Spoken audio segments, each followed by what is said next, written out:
están? Bienvenidos. Qué bueno que están aquí con nosotros nuevamente.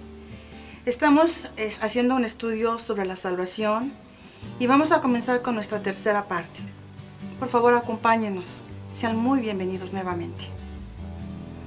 Bueno, pues en los pasados estudios vimos cómo solo Jesucristo salva y nada podemos hacer por nuestra cuenta para poder ser salvos y tampoco para poder salvarnos de la muerte en cualquiera de sus formas. El caso es que muchos continúan pensando que a través de sus obras, sus méritos, su buen comportamiento, su esfuerzo humano, se puede lograr la salvación o se puede pasar a la gloria. Esta idea en sí es un engaño. Entonces vamos a ver qué es lo que la Biblia nos dice al respecto.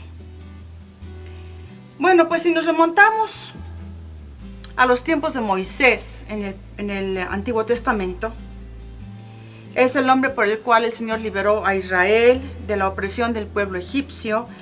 Y vemos que Moisés saca al pueblo de Israel de Egipto, lo hace atravesar por el desierto para llevarlos a su monte santo, que es el Sinaí o el monte Horeb. Y allí el Señor se les manifiesta de una manera gloriosa.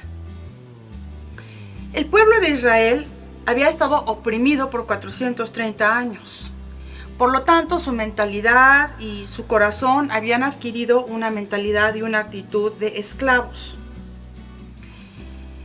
Por 430 años ellos no adoraron a Dios, ni tampoco podían ser el pueblo que Dios había creado que ellos fuesen. Vivían una realidad totalmente fuera de la voluntad divina. El Señor, en el tiempo perfecto, aun cuando en la Biblia dice que se acordó de ellos, es porque en realidad el Señor no se había olvidado, sino que en el tiempo perfecto de Él decide ir en pos de su pueblo y sacarlos de esta condición miserable de cautiverio. Dios actúa a favor de ellos y entonces hace sucumbir a sus opresores y captores, o sea, a los egipcios. El Señor lo hizo mediante plagas, mediante señales y prodigios, y al final vemos como absolutamente todo el ejército egipcio queda totalmente pues ya desaparecido. Ya estando en el desierto, libres de la opresión de Egipto, vemos que el pueblo de Israel se queja y murmura contra Dios por creer que Dios no les daría el sustento. Y entonces comienzan a renegar de su nueva condición. Sus mentes, sus corazones seguían todavía en Egipto y no querían cambiar esa condición y esperar en lo que el Señor les podría dar si permanecían en una actitud de fe y de gratitud. Israel conoció el poder de Dios, vio los milagros, vio los prodigios, pero en realidad no conocieron lo que es la presencia del Altísimo. Entonces tú me puedes decir, bueno, ¿y qué tiene que ver Jesucristo con todo esto? Bueno, porque esto que te estoy contando lo vemos en un terreno natural, de una manera histórica. Pero vamos a ver. La palabra nos enseña que somos esclavos de aquello que obedecemos. Aún cuando el Señor nos haya rescatado del poder del enemigo, si decidimos continuar con nuestra vieja y pasada vida bajo el dominio de nuestra vieja naturaleza, entonces seremos como estos israelitas que no apreciaron la salvación del Señor en sus vidas y sus corazones estaban todavía en esclavitud, bajo el poder e influencia de Egipto. ¿Sabes? Lo mismo sucede en el terreno espiritual. Si no tomamos la determinación de dejar todo atrás y seguimos a Cristo, la influencia de nuestra carne, del mundo y aún del diablo todavía podrán tener poder sobre nosotros. Romanos 6, versículos 15 y 16, te voy a leer la Nueva Versión Internacional. si me quieres acompañar, dice así. Entonces, ¿qué? ¿Vamos a pecar porque no estamos ya bajo la ley, sino bajo la gracia? De ninguna manera. ¿Acaso no saben ustedes que cuando se entregan a alguien para obedecerlo, son esclavos de aquel a quien obedecen? Claro que lo son, ya sea del pecado que lleva a la muerte o de la obediencia que lleva a la justicia. O sea que a lo que determinemos seguir o con lo que tengamos alianza, eso nos va a esclavizar. Seguimos leyendo del versículo 17 al 21, allí mismo en Romanos, que dice así: pero gracias a Dios, que aunque antes eran esclavos del pecado, ya se han sometido de corazón a la enseñanza que les fue transmitida. En efecto, habiendo sido liberados del pecado, ahora son ustedes esclavos de la justicia. Hablo en términos humanos, por las limitaciones de su naturaleza humana. Antes ofrecían ustedes los miembros de su cuerpo para servir a la impureza, que lleva más y más a la maldad. Ofrézcanlos ahora para servir a la justicia, que lleva a la santidad. Cuando ustedes eran esclavos del pecado, estaban libres del dominio de la justicia. ¿Qué fruto cosechaban entonces? Cosas que ahora los avergüenzan y que conducen a la muerte. Esto que nos dice el apóstol Pablo es totalmente cierto. Cada día de nuestras vidas se nos presenta la oportunidad de seguir a la vida o a la muerte, de seguir el pecado o la justicia, de seguir a la luz o las tinieblas. Pero aquello que sigamos es lo que nos va a esclavizar. Pablo en este pasaje nos exhorta a dejar el pecado, a seguir la justicia en Cristo, para que podamos alcanzar la santidad que nos pueda llevar a la misma presencia de nuestro precioso Dios. Cuando venga la tentación, recordemos que el estar desnudos y en vergüenza es un estado por el cual ya hemos pasado y no queremos regresar. Entonces, ¿qué pasa si caemos? Vendrá Dios nuevamente a preguntarnos, ¿dónde estás? Y volveremos a escondernos de Él y a avergonzarnos de nuestra desnudez, porque nos hemos quitado de su cobertura y entonces nos vemos nuevamente desnudos. El pecado nos acecha día a día, buscando un punto vulnerable en donde pueda actuar y así nuevamente llevarnos a un estado de muerte.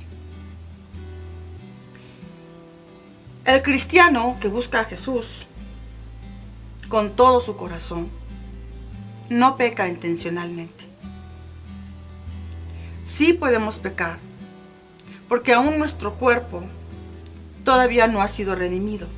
Lo que el Señor ha redimido en este momento de nuestras vidas es el Espíritu. Pero el Señor lo va a hacer en un futuro a través de un proceso.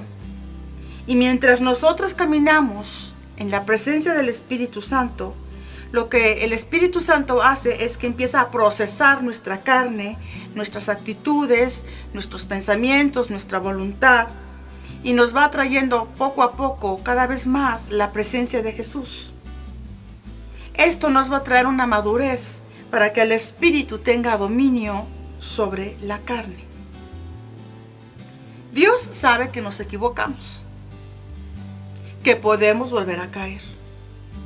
Pero si estamos nosotros constantemente vigilantes de nuestras partes débiles y le confesamos a Él nuestros pecados y pedimos al Señor que nos perdone y que nos fortalezca, entonces la tentación que nos está acechando poco a poco va a ir perdiendo fuerza. El Señor comienza no solo a perdonar, empieza a hacer una obra de restauración y empieza a traernos la vida, a meter su vida en nuestro espíritu, en nuestro ser interior. Su justicia poco a poco se va estableciendo en nuestro corazón y ella empieza a tomar dominio de nuestra injusticia. Y entonces cada día vemos la salvación del Señor en diferentes áreas conforme le vamos entregando y conforme vamos nosotros viendo en dónde necesitamos de su presencia y de su poder. ¿No es esto maravilloso? Es un proceso de día con día. Dios tiene la paciencia.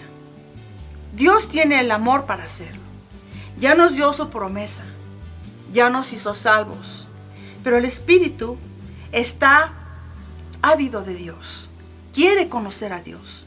Quiere que Dios sea su todo. Para que ese Espíritu se levante sobre nuestras partes más débiles, como son nuestra alma y nuestro cuerpo. Y así poder tener dominio sobre ellas. Dios le dicta a Moisés la ley en el desierto. ¿Qué es la ley? La ley tipifica las obras que no podemos cumplir. Tipifica la imposibilidad del hombre de hacer cumplir los mandatos de Dios por su mero esfuerzo humano.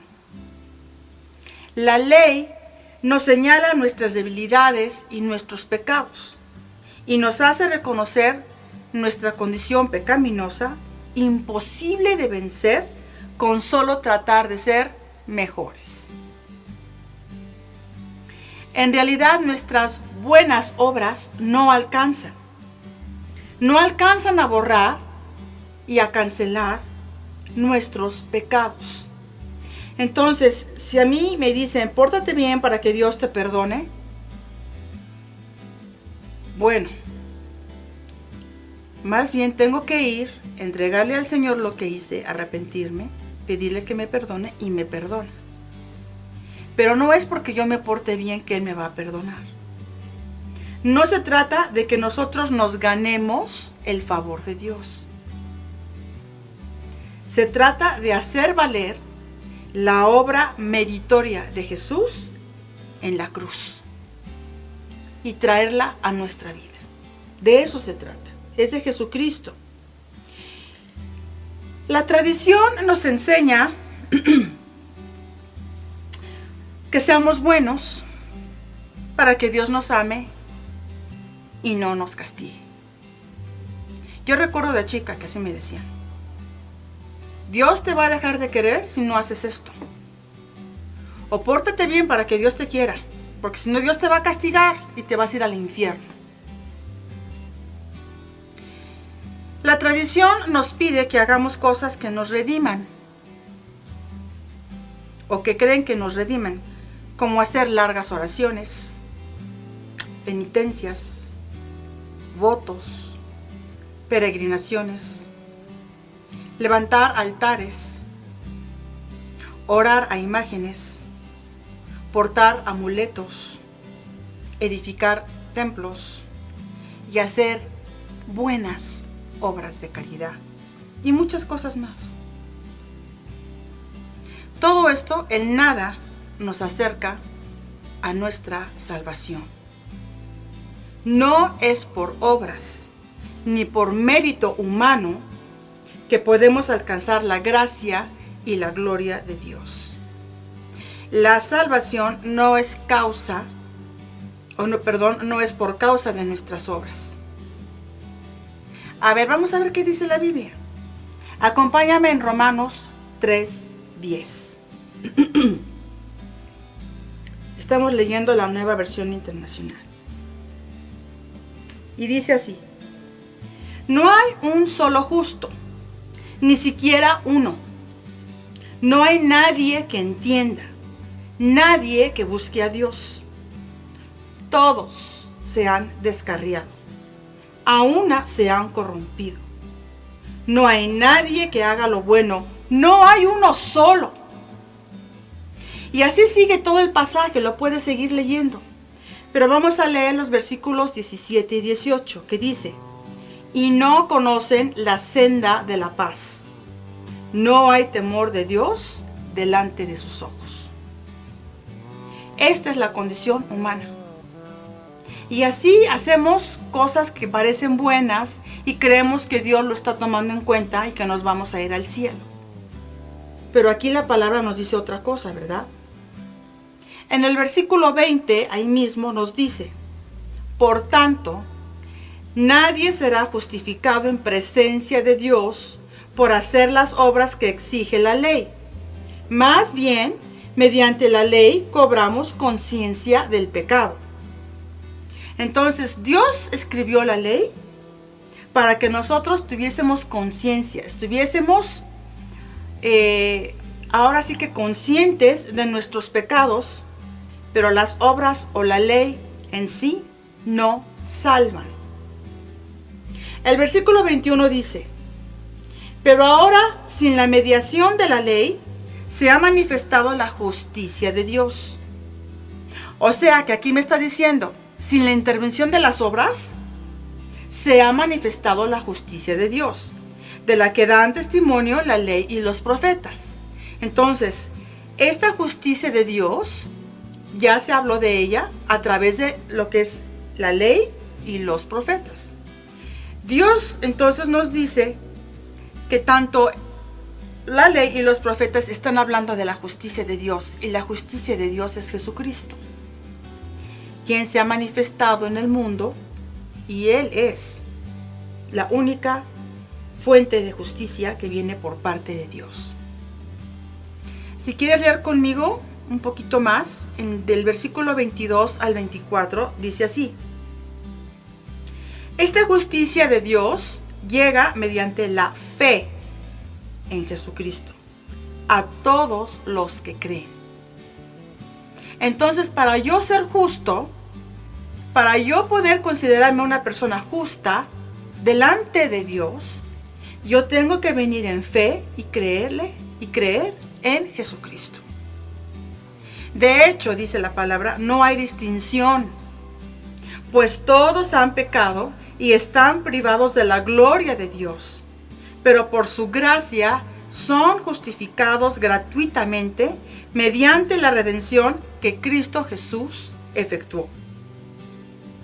Dios lo ofreció como un sacrificio de expiación que se recibe por la fe en su sangre, para así demostrar su justicia. El sacrificio perfecto que Dios recibe para nuestra salvación es la redención de Jesús para toda la humanidad. Solo su sangre, solo la sangre de Jesús nos redime y nos rescata del pecado. De nada me sirve que yo maltrate mi cuerpo, que lo haga sangrar, que camine de rodillas, que camine descalza y vaya a algún lugar a decir: Señor, por favor, perdóname, rescátame, me arrepiento. Mi sangre no sirve, mi sacrificio no sirve. ¿Por qué? Porque aquí la palabra bien nos lo ha dicho, porque somos pecadores, no hay un solo justo. Dios no recibe ese tipo de sacrificios. El único sacrificio por el cual nosotros podemos salir avante en nuestra condición espiritual como pecadores es a través del sacrificio solo de Jesús. Ningún otro sacrificio humano es aceptable para Dios para salvación. Bueno, entonces, ¿qué? ¿Los cristianos no hacen obras? Si es por fe, entonces no hacemos nada. Te voy a decir de qué manera hacemos las obras. Hacemos las obras por los demás, buscando dar primeramente la gloria al Señor, a nuestro Salvador, para llevar el amor de Él, su salvación a quien lo necesite. Lo hacemos con devoción, con gratitud y con todo nuestro corazón, para que su luz y su salvación brillen en nuestras vidas y en la de los demás. Cuando hacemos algo bueno, estamos pensando en Él. Y estamos haciéndolo en su nombre, no en el nuestro. Las obras que hacemos son el resultado de nuestra gratitud al Señor por haber venido y habernos salvado. Es el resultado de nuestra conversión a Cristo. y son los frutos que sembramos en otras vidas para que el Señor sea honrado, sea deseado, amado y recibido en cada corazón humano. Si quieres venir conmigo a Efesios capítulo 2, versículos del 8 al 10, nos dice así: porque por gracia ustedes han sido salvados mediante la fe. Esto no procede de ustedes, sino que es el regalo de Dios, no por obras, para que nadie se jacte. Porque somos hechura de Dios, creados en Cristo Jesús para buenas obras, las cuales Dios dispuso de antemano a fin de que las pongamos en práctica. Entonces Dios nos pone a trabajar para el bien de los demás en el amor del Señor. Las obras las hace Él a través de nosotros. Y con ello nos volvemos colaboradores con el Señor para que la gente le conozca y se acerque más a Él. Sabes, no volvamos a Egipto, al Egipto de nuestras vidas, al pasado.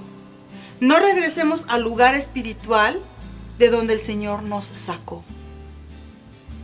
Vayamos en pos de nuestra tierra prometida, en donde Él se nos va a manifestar y vamos a poder ser usados para poder extender su reino.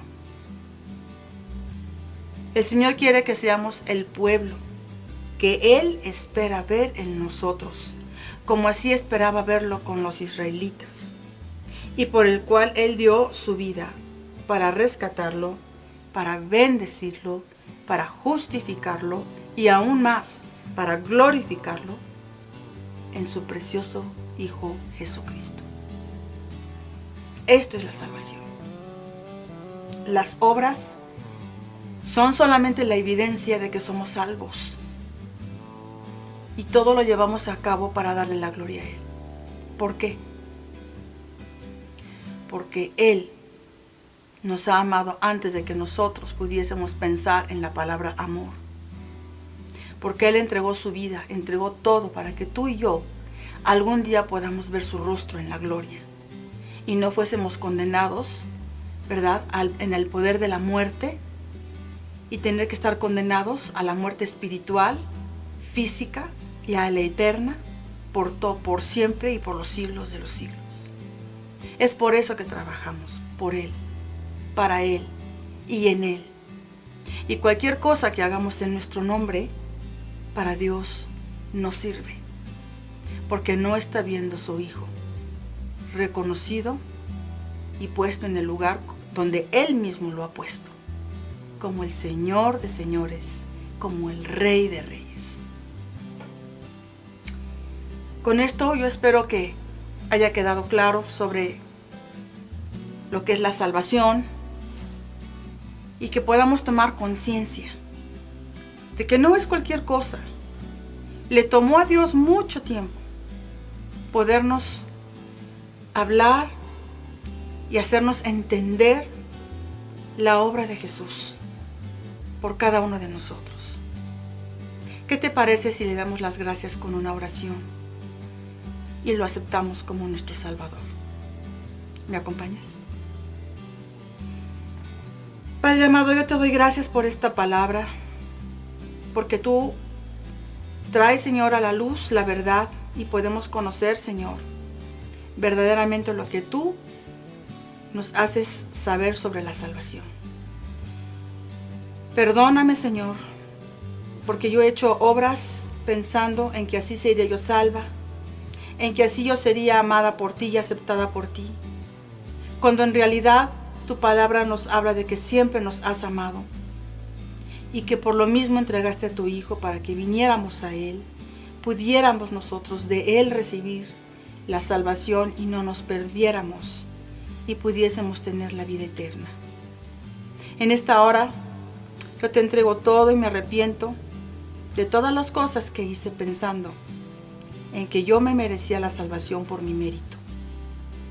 Te entrego, Señor, mi vida, te entrego mi futuro y te pido que seas desde ahora en adelante mi Salvador, mi Señor, mi Dios y mi Padre.